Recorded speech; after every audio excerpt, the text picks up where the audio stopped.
Hello and welcome to our Missing Competency author webinar. My name is Patty Webb and I am the marketing manager for Stylus Publishing. Stylus webinars bring you direct access to our authors and their latest titles.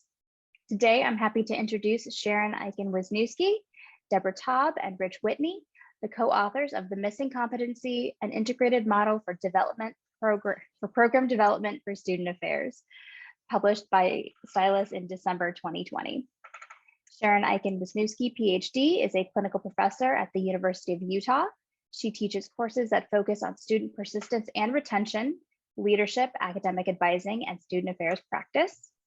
Dr. Rich Whitney is a faculty member and program director in the Organizational Leadership Doctoral Program at the University of La Verne in Southern California, focusing on integrating learning within the functions of programming and program development.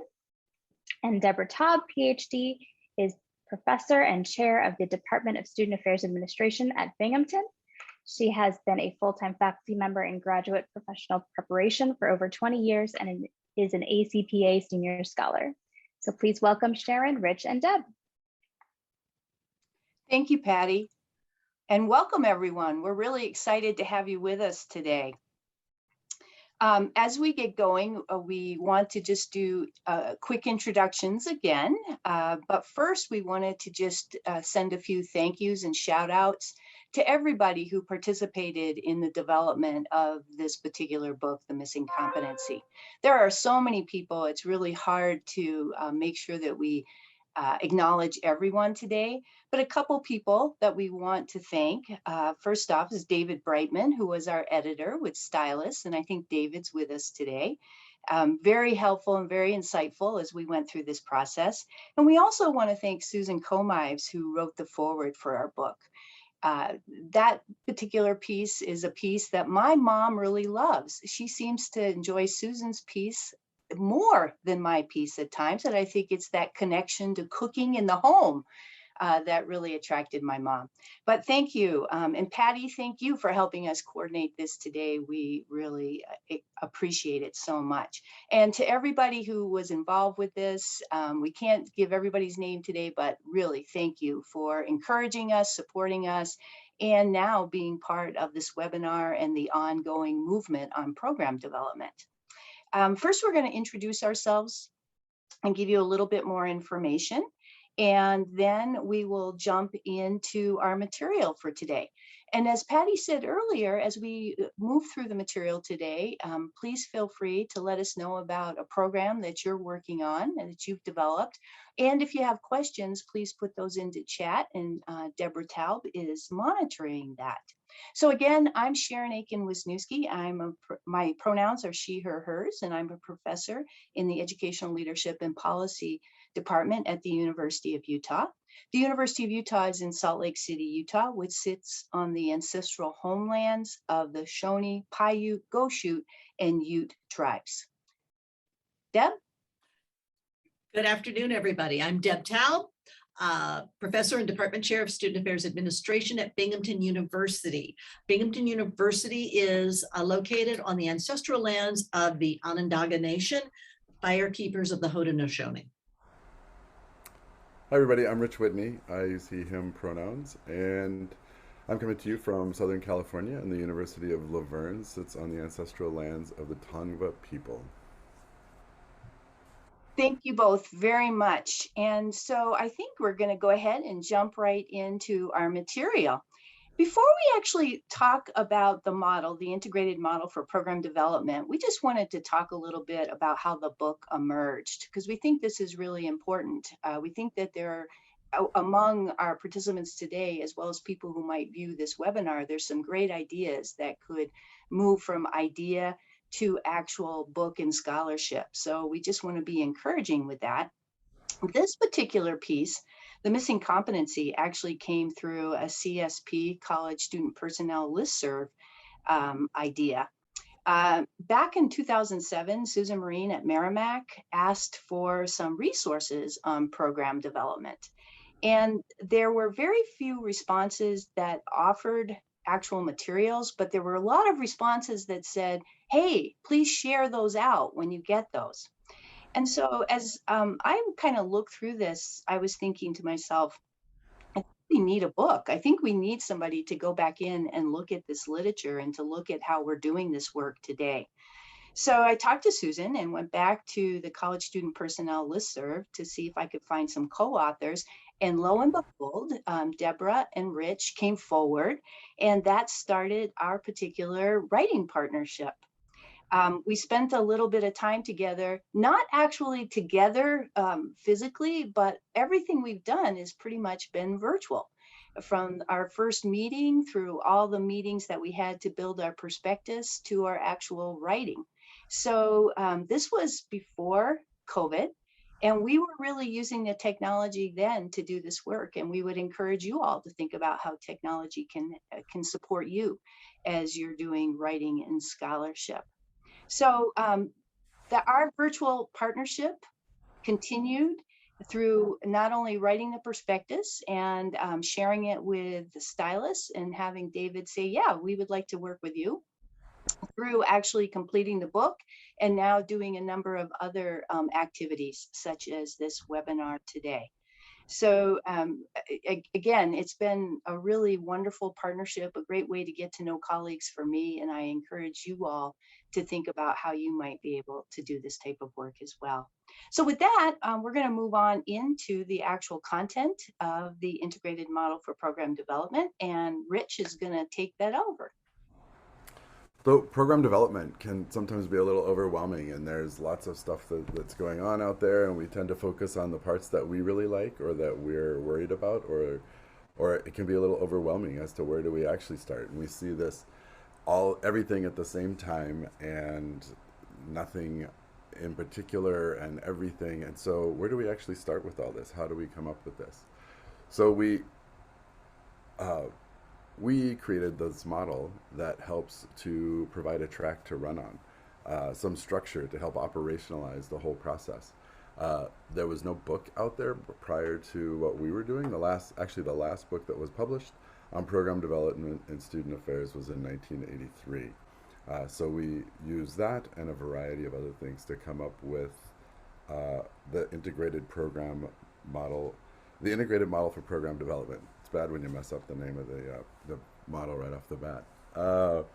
So this is integrated because we looked at everything in the student affairs literature starting back in 1974 with the first program development model. We read every single one of the program development models in the last 47 years in student affairs history. It's integrated because we're looking at how to integrate the theoretical foundations and the theoretical structure in what's happening in the overall. It's integrated because we recognize that the beginning and the middle and the end are all connected and interconnected to how we're doing what we're doing. It's also integrated because we took all of those program development models and we mapped them to project management, the project management literature and the project management process to figure out how to make all of this work. And we adopted that in the final model that we're going to look at here. So all aspects of program development are really integrated in the overall project. So the project or the program is about the program itself and then everything else.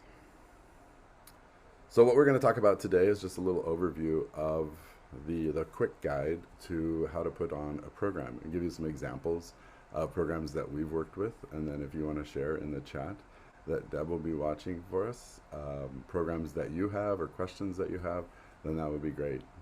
In chapter 1, we actually explain the model and everything that I just gave you a quick overview. Chapter 2 is a history of program development, so you can go there. Some history buffs will like that. This is one of the few places, if not the only place, in the student affairs literature where all models have been captured since 1974 to today. And then you can see on the slide the other chapters that specifically address the parts of the model that we're going to talk about today. Sharon? Thanks, Rich. And just a shout out to Rich. He really did a lot of work in chapter 2 as far as being able to bring all that literature together for us to be able to review as we were thinking about the integrated model for program development. Rich walked you through not only the image of the model, but also the different stages.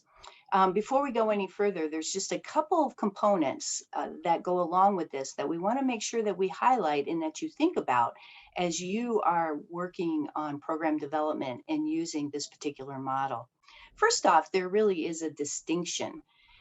As you look at this particular image here, we have a pair of shoes or a pair of tennis shoes or a pair of trainers, but they're different. And the difference that it comes off immediately is the color. That's the same way when we start to talk about programs, programming, program development.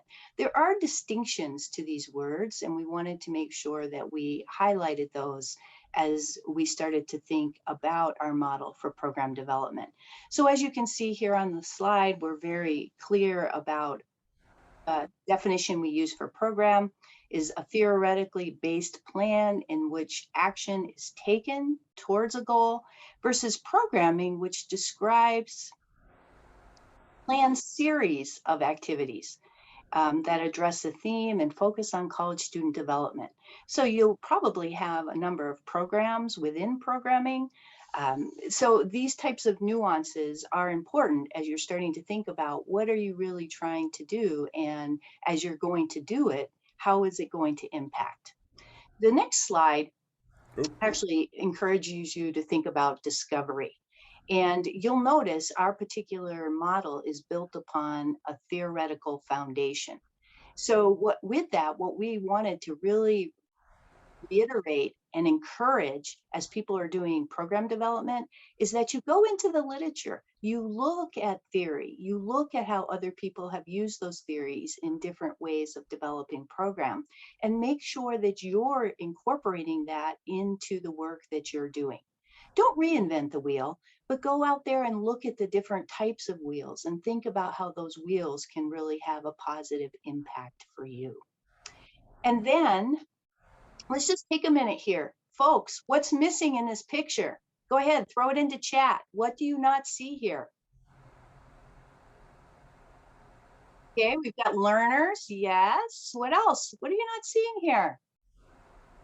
Put them out there.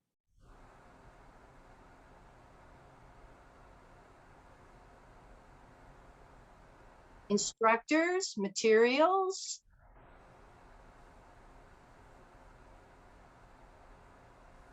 No technology. I like that one, Karen.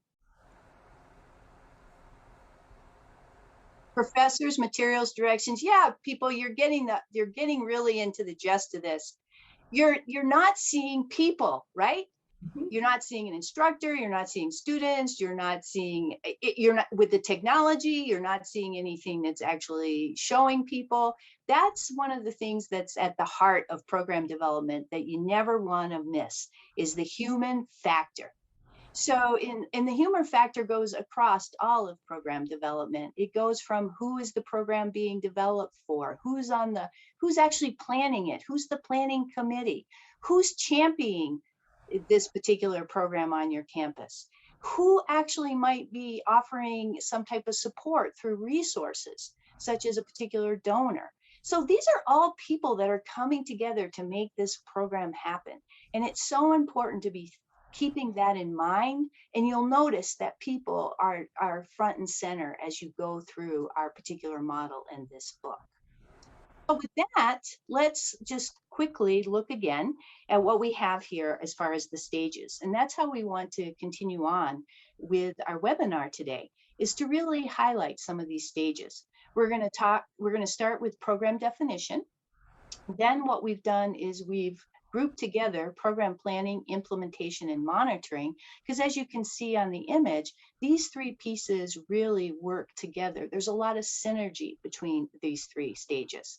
Then we're going to go to program launch, and then we'll finish with program reflection. And so with that, Deb, do you want to go ahead and talk a little bit about program definition? Absolutely. So one of the first things that you'll see when we get to this part of the model in the book is the question of why.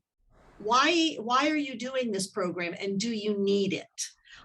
And so one of the first things that you will want to think about is some kind of a needs assessment where you are essentially trying to identify where we are now and where do we want to be?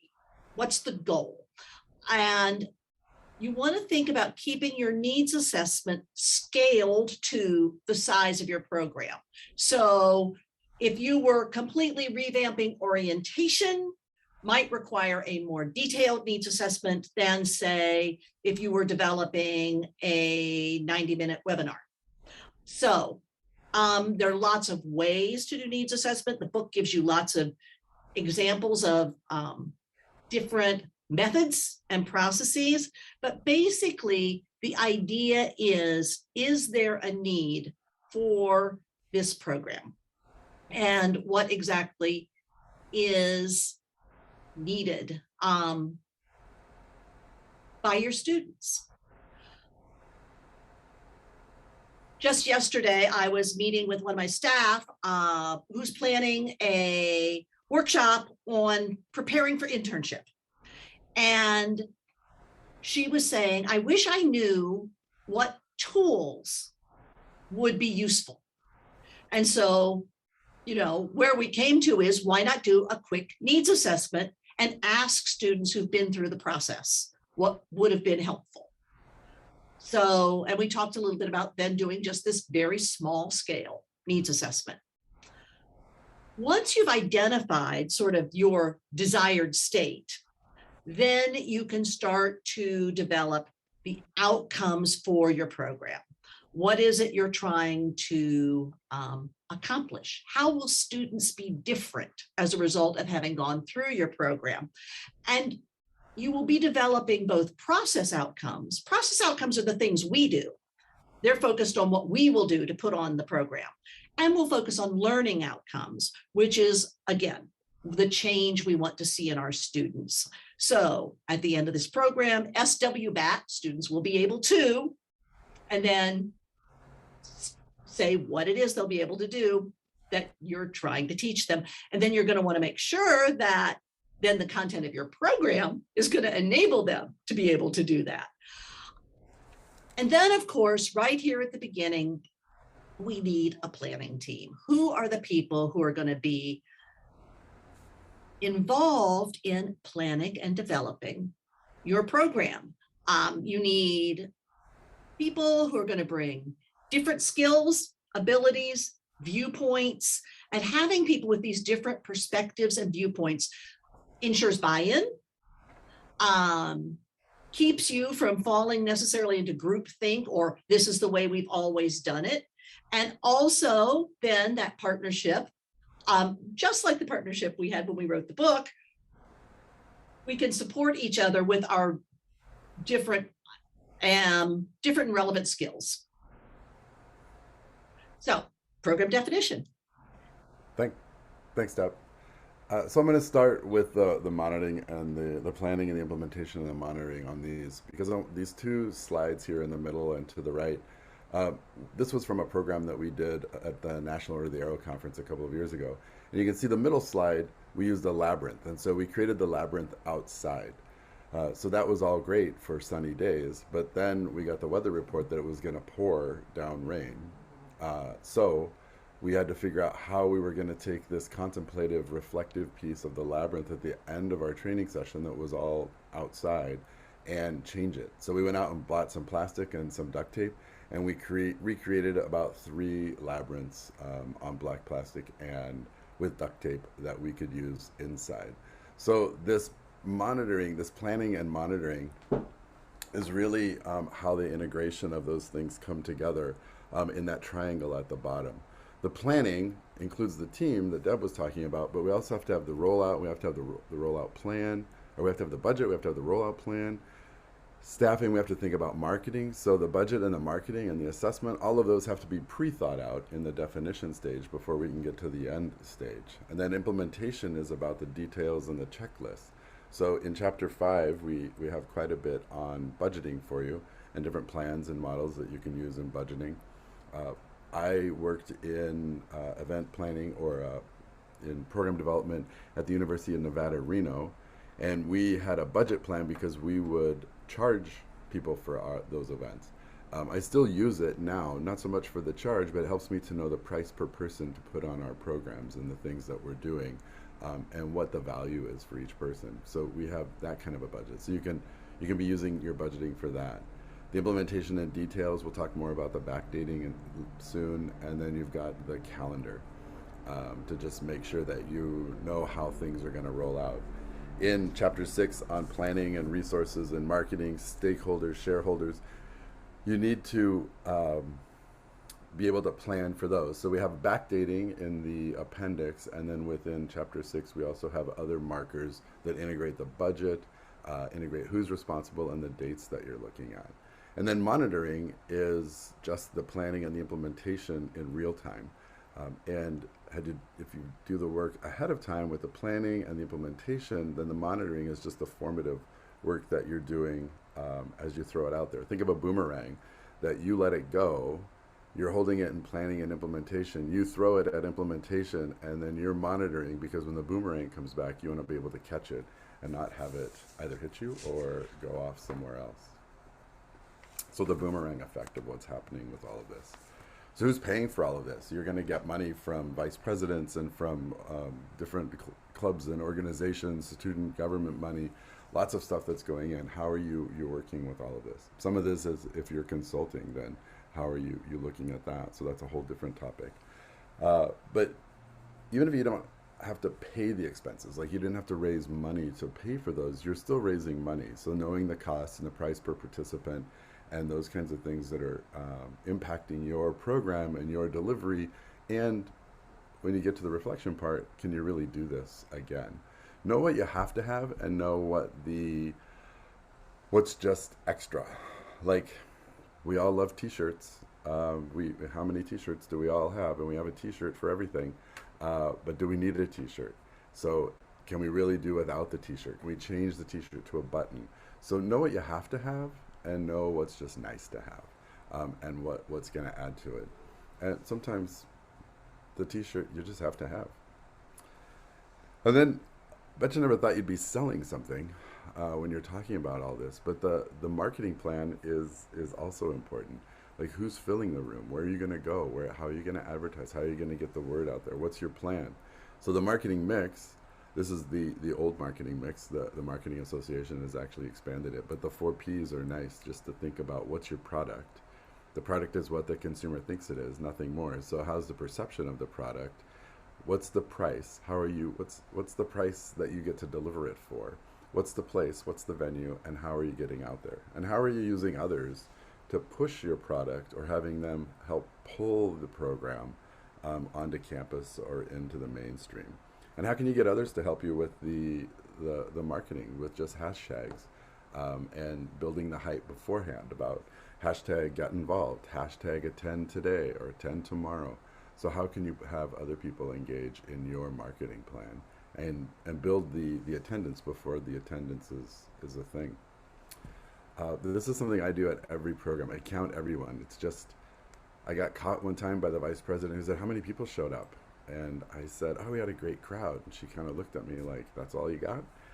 And I knew from then on that I would be able to say, we had 15 people. There's 22 people that are attending this webinar today.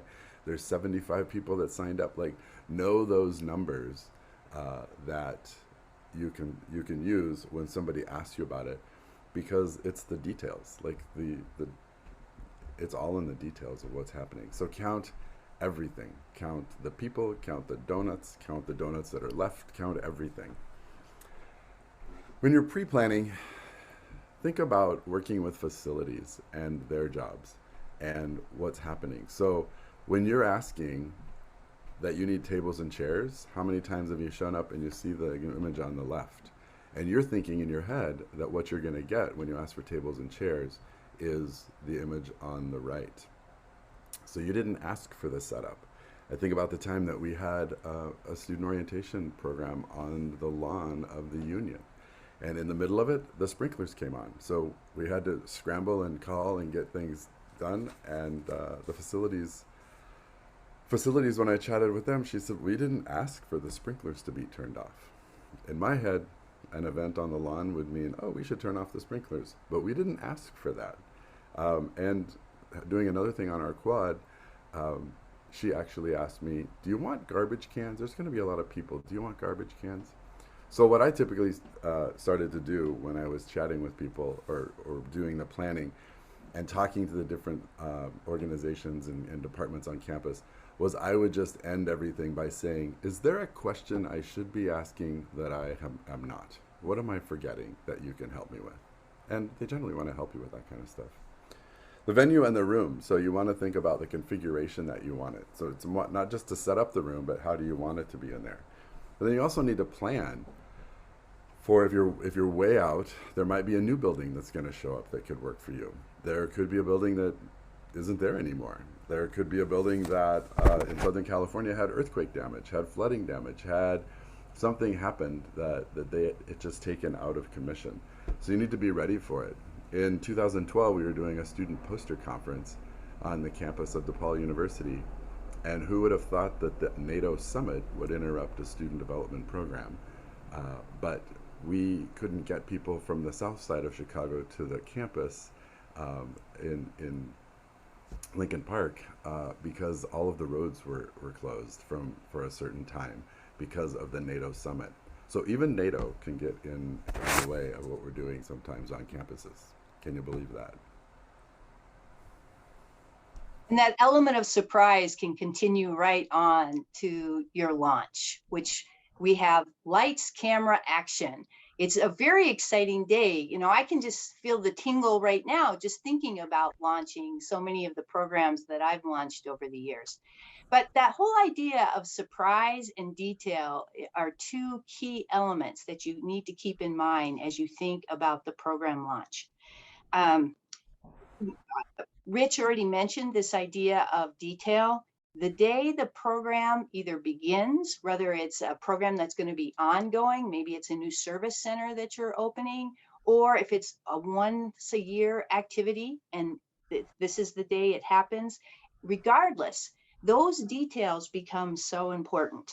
And one of the things that we really recommend in the book is that you develop a script of what that day looks like, getting right into the time, what needs to happen when, who's going to do it, who's the backup. And in the book, we actually have put in a number of spreadsheets, Excel spreadsheets that kind of pull all of these stages together. And on page 104, you'll actually see a screenshot of launch activities, where again, it kind of helps you understand for the particular program, which I do believe was a major fair, what needed to happen the day of the launch, who was responsible, what time it was going to happen. So just a lot of those details. And that Excel spreadsheet can serve as your script and really move you forward. Make sure all members of the team have a copy of that, and it's also posted someplace right on site, so it's really easy to get to at any point in time. The thing that I always like to remind people, whether it's the program team, myself, our champion, is that we can never assume anything because we know what happens when we assume things, right? So make sure that you're thinking broadly and really focusing in on those details. As I thought about this, one of the things that when I initially started doing program that I didn't do a very good job with was making sure that my team, especially the launch team, was aware of all of the people who might traverse the particular event. And I was really thinking about senior leadership, people who were donors and sponsors for the program. So really offering up some photos to them so that they would be very clear about that. And one example is that when we, at one institution, when we launched the major fair, initially the president wasn't going to be able to join us, but he had a cancellation exactly at the time that we were opening. And so he asked his special assistant if there was a possibility that he could go over, walk around for a few minutes. And so lo and behold, he shows up at one of the entries. We had two students who were helping us. They were our peer advisors, and they welcomed the individual and assumed it was one of the people that was going to be staffing a table. And so asked, which table are you here for? So we can get you to the table. Another one of the staff members for the planning committee quickly noticed the president was there and went over, introduced the two students, introduced the president to the students, and then said to the president, how would you like to view our event today? The students would love to take you around, but we know you have limited time, and what would you like to see? And then he was very clear about what he wanted to see. We were able to move him through the event. And I actually got a little email from him saying what a lovely time he had. So, really be constantly on your toes, because that can pay off in the long run with who sees the event and how they see the event unrolling. So let's continue on and talk about a few other things to be aware of during your launch. First off, signage. And Rich already talked about marketing, and part of marketing is the signage that actually happens on the day of. It's very important to have some type of a brand, and that brand continues as you're going into the signage the day of. You'll probably walk around and think about all the different signage that you'll need. Make sure you have that, and then have a few extra pieces. Make those arrows that point people in different directions, make sure you have extras of those. Those are very cheap to make, but they can be very helpful, especially on a day when your path to the event is changed unexpectedly. And that can happen very easily on a college campus for a number of different reasons. Construction happens, and sometimes you never know the day that construction is going to hit. Make sure that your words and that the images are very clear and they're helpful. Again, going back to your branding can be a great way for that. If people are going to have to walk a long distance, like maybe you have some people coming to table, maybe it's families coming for orientation, you have very clear signage on any type of walking path. I used to say to my planning teams, if you can't see the event and you've got to walk to it from any particular place, let's make sure we have signage in place to make it very easy for that. And you can do some really fun things too, some creative things to keep people's attention while they're making that walk. Sharon, we've even stationed people along the walking path when the parking lot was way too far and the campus was way too confusing. So we had actual people to point people on their way. Yeah. Deb, that's a good point. I think back to an orientation where we were parking parents and visitors a quarter mile from the actual orientation site. And so that was one of the strategies. We had so many strategies to keep people engaged, to get them to that room. And so think about that. That's very important. Also think about the messages that your signs send to your participants. Are they messages that are clear? Are they inclusive messages that make sure that everybody knows that they're welcome to engage with this particular event? And be very careful about jargon on your signs, because that can really help. Yeah, so let's go on to the next tip. Be prepared. We can't stress that enough. Always be thinking about how you can work around something that might happen. As we already said, construction can happen, so your path to your event can change. Maybe you thought you were going to have a particular tool or a particular piece of technology, and so now you need to rethink that. Have a little supply kit that you bring with you that's very accessible for anybody on the team to be able to grab and do something. And so we've got a list there of some different things you might want to think about, like duct tape. I mean, duct tape is your best friend, okay? Let's just be very clear about that. If you're doing anything with signage that might use a dry eraser board, always make sure you have extra dry erasers. They do. I threw away 3 of them last night while I was teaching. An electronic pointer might be helpful, especially if you're in a big room. Post-its, extension cords, and power strips. That's my own personal experience with a major fair. We were in a very large room and we didn't have power at every single table. We had tried to be proactive as people registered in advance for the event, knowing who needed power.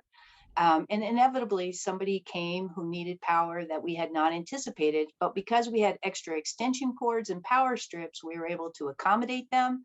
And that duct tape, we were able to duct tape down those cords so nobody was going to be tripping over them. Safety is something that you also have to be prepared for. You know, this whole idea about being prepared really goes back to the reputation of the event, the reputation of who's sponsoring the event, maybe some of your donors. So being prepared and thinking through these details can be extremely important so that people have a good experience and they assume that it went off without a hitch. And there's one other thing that always will make sure that people think it's going off without a hitch. That's the smile. Always make sure you've got that smile going, because that just says it all right there. It's happening, it's going just like we had anticipated. And finally, one thing that we wanted to make sure that we always think about is technology. Technology is something that has become so integral in everything that we do now in our society, and it might be part of any of the stages within our particular programming model. When you're at the launch time, though, it's probably something that you're needing to either take those numbers, keep those numbers, as Rich indicated. Maybe it's doing some advertising in various parts of campus to drive people to you. So please be very clear about what you need, who's providing it, how to use it. Very, very important. I've seen a lot of people bring in technology and then the day of, they don't know how to use it. So think about how you're going to do that. And then also think about a backup plan with your technology, because technology can break, technology can change very quickly. You can have a software update. So keep that in mind. An example I have is inventory is very important for our on-campus food pantry, so that we can figure out what we need and what we don't need. And so one day our inventory system stopped. And so we weren't really sure about what was leaving, what was coming in. And so it was very problematic. Luckily, we were able to find another source very quickly and get that back into place so we could get our inventory back on track. But it's just little things like that to keep in mind. And again, technology continues to grow in how we do all of our programming. So Deb, do you want to talk a little bit about the program reflection stage? Sure. I was going to say, too often I've had to say, imagine my beautiful slides, when technology failed me. So this part of our program, of your stage, is going to include the kinds of assessments you're going to do, including looking back at your program outcomes, check, check, check. Did you do all those things? But the other is going to include, did you achieve what you set out to achieve? That's how we know if the program is successful. Remember back when we wondered about whether students will be able to learn whatever? If you've written your learning outcomes using your Bloom's taxonomy words, which are measurable, and you've made them as smart as you can, your assessment plan has practically written itself. You'll know exactly what you're going to be measuring, and you'll know exactly sort of what the level is that means you've achieved success. And then that will drive naturally the way you collect that information. Because you're going to want to be able to report afterwards all the things that happened. What did you get on site that day and realize you should have done, but didn't, or should have asked for, or found you needed to change midstream when something wasn't working?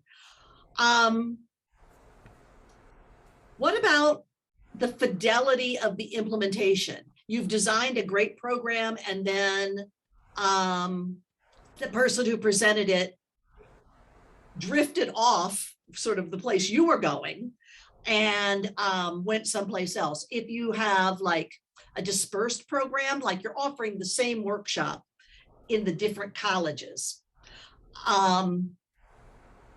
Wildly different results in your assessment across those meetings could mean that your program was presented differently in those places, and something to go back and look at the fidelity of the implementation of the program. What would improve this program if you would offer it the next time? You can look at your assessment and see where maybe you missed the mark. Where did you fall short?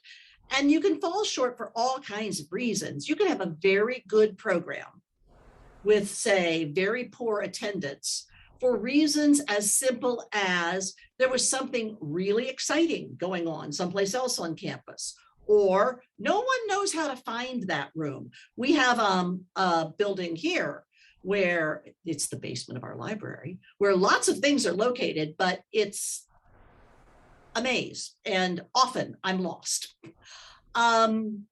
So there are all kinds of reasons that you can sort of look at to see where you might have missed the mark and how you would improve that the next time. These are all things that then you're going to feed back into, because if you remember the picture of the model, it loops around, it feeds back then into, and then for the next time, how do we build? How do we expand? How do we improve or change our program? So the assessment data are very important and should go beyond just on a scale of 1 to 10, how did you like the program? Would you recommend this program to a friend? Satisfaction has its uses, but it doesn't let you know if your program worked. We're going to talk about tools and resources, I think. Hey there. So in the book, we have a lot of examples that we included, and we tried to include examples today to make this a little bit more real about what we're doing, and to give you ideas about things that have happened to you that you didn't make note of, that you need to remember for next time, or think about. So there's lots of examples in the book. We do have the backdater. We first start talking about the backdater on page 12 in just the introduction and the defining and how the model is put together. But then on page 141 in the appendix, we have a backdater example that we put in there. So I love Excel, and my faculty colleagues and students know how much I love Excel. So you can transfer this over to an Excel spreadsheet. We made kind of an omnibus backdater that's in there to cover everything. So as you look at the appendix and that backdating schedule, you'll see that we start out about 6 to 12 months, and we get up to the day of, and even a few days after, in what you need to do the day of the event and the week after the event to close things out. But there's likely things that you won't need from this list. It's just there to help give you some ideas and some examples and some things that you might not have thought about. And then there's some things that you're going to add to the list that are going to make sense for your campus and your programs and your situation. So that backdater in the back of the book is meant to be for you to use as you will, and to convert it to something that would work. A Google Forms or something that everybody has access to would work as well. So that's the end of our formal presentation, but we'd love to chat with you and see your questions or your comments, and talk about program development. I'm wondering, how do you establish buy-in? Linda wants to know. Do one of you want to start? I would think so. We had an event on campus back in the day. Will Keim came to speak, and he had his contract price was it more expensive than we could do in just fraternities and sororities. So to get buy-in from all of our chapters and from the campus, and to bring him in to talk about what he was talking about, which was leadership and integration and campus involvement, collaboration. And we found out that there was, through the athletic department, because of his topic and what he was doing, they actually had a grant that would help with funding. So then we went to them. We went to the Academic Resource Center for our campus athletics and asked them to participate. So we got them to help that way. We worked with all of our the student organizations and went to the student government and talked about how we could open this up so that it wasn't just a fraternity and sorority event, but his message would work for many of the students, the clubs and organizations on campus. So it was in the planning and the definition stage where we expanded it from just something that he was going to do for fraternities and sororities to talk about how it was the universal design of the whole thing would actually help many people on campus. So we expanded the buy-in that way, and it helped to expand the funding. I found it useful to include various stakeholders, either in the planning stages or as an advisory committee, depending on sort of how big a program you're talking about. I was once involved in a group that, you will not believe this, but they were planning a living learning community for first year students. And it never occurred to them to involve residence life in their discussions. They just expected they would be able to hand sort of the plan to residence life, and residence life would just buy right in and carry it out. As you can imagine, that did not end well. Yeah, I would add, it's very important to think who you want buy-in from. Because if I think what is attractive to a frontline practitioner that you want to be part of your planning team might be very different from a senior leader in the organization. So some things that I've done that has helped with buy-in is that I've used the literature and scholarship that's out there on a particular topic to kind of show how other organizations have done that. And then the other thing I learned really early in my career as a mid-manager is that senior managers are very competitive with what other institutions are doing. So if you can go out and kind of, I'm trying to think of what's the word, create a list of what other institutions are doing, and then kind of talk about what could happen on your campus, what might be different and why. And an example I have of that is that for a while, student success centers were just popping up all over different campuses. And so my senior leader calls me in and says, I want a student success center, but I don't want it like this, this, and this. I want you to figure out something different for our center.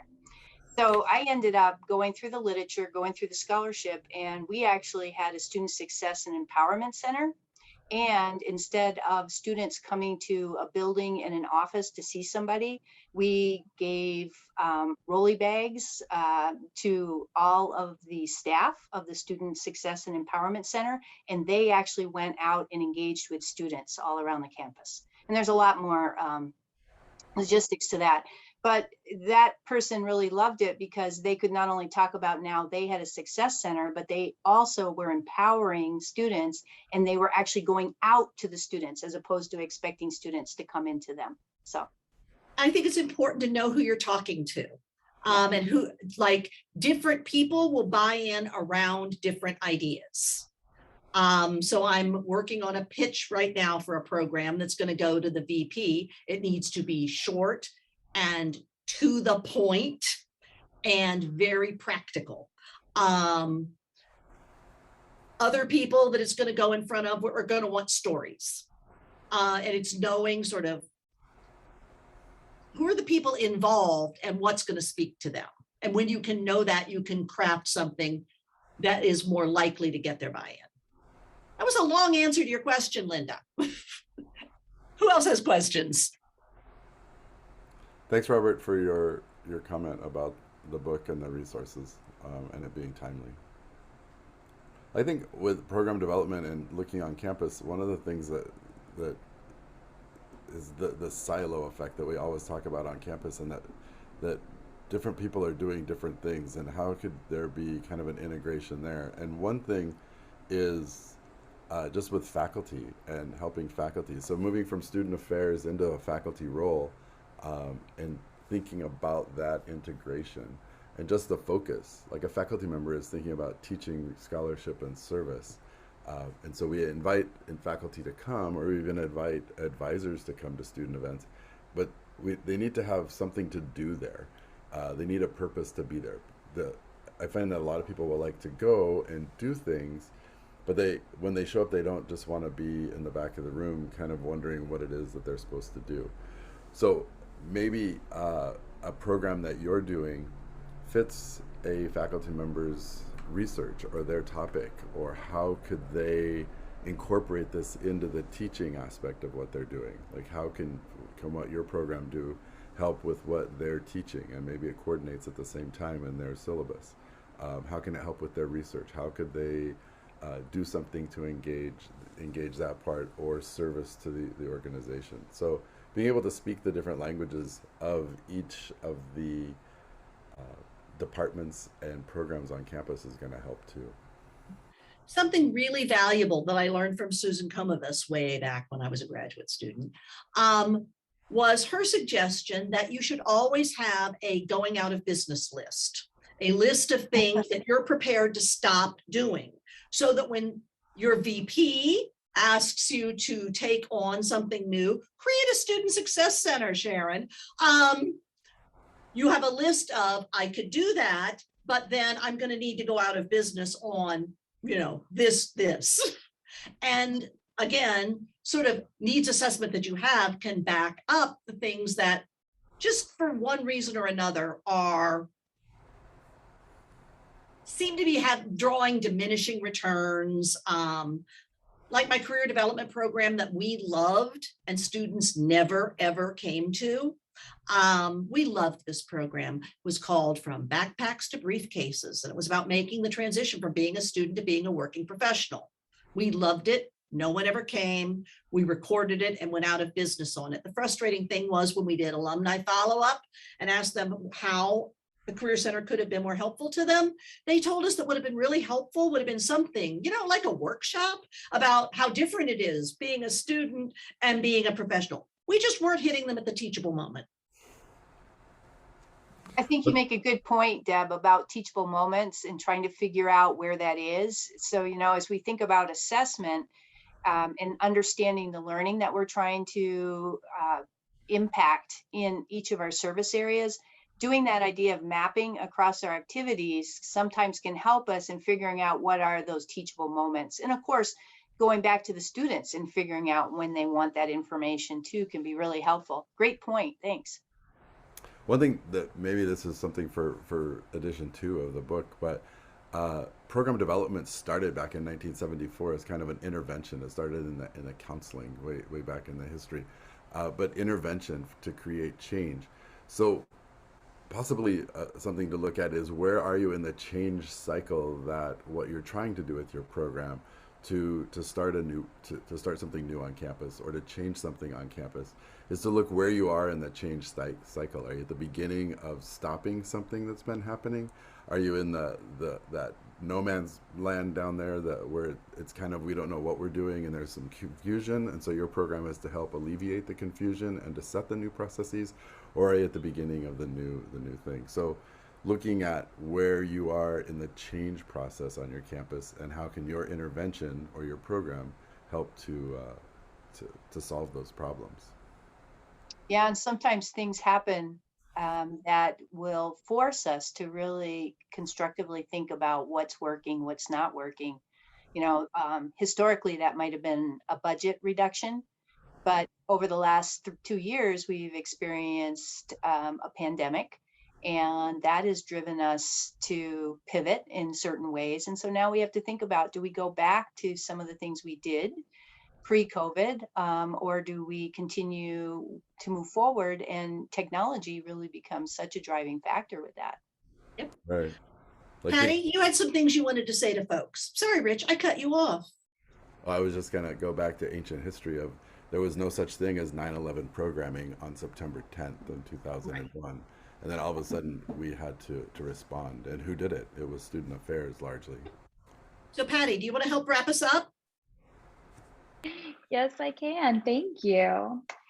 All right. Thank you to our authors for sharing their time and presenting with us today. And thank you to everyone who tuned in live with us this afternoon on Zoom. If you are interested in ordering the Missing Competency, use code MISCOM to get 20% off the book and free shipping from Stylus Publishing. That's code MISCOM, and I will share that in the chat bar. The video replay of this webinar will be available on Friday and shared on all of our Stylus social media feeds. Everyone who has registered for this webinar will get a direct link to that replay, as well as all of our links and the discount code. Also check out our webinar calendar on the Stylus page to register for future webinar events. And if you have any feedback on this webinar or any requests for future webinars, please feel free to email us directly at stylusinfo@styluspub.com. Well, we want to make sure we thank Stylus and especially Patty for organizing this today. And we want to thank all of you for stopping by. Rich has included our email addresses out there, and please feel free to reach out to us if you have questions. And if any of you are talking to your staff and want us to come in and just chat a little bit about a particular stage or the model, we could do that. And if any of you are using the book in a classroom and would like us to pop in and chat with your students, we gladly would do that too. I know that I've used the book in class, and I think Deborah has too, and Rich has too. So we have, and we've also talked to some of our other faculty colleagues that have used it and had some great activities that they've used through the book. So again, thank you everybody for being part of this. We really appreciate it. And we love your feedback. All right, everyone, thanks again for a really great webinar. We have one more webinar for this fall, so please stay in touch and you'll get links to that. And thank you all and have a great afternoon. Thanks.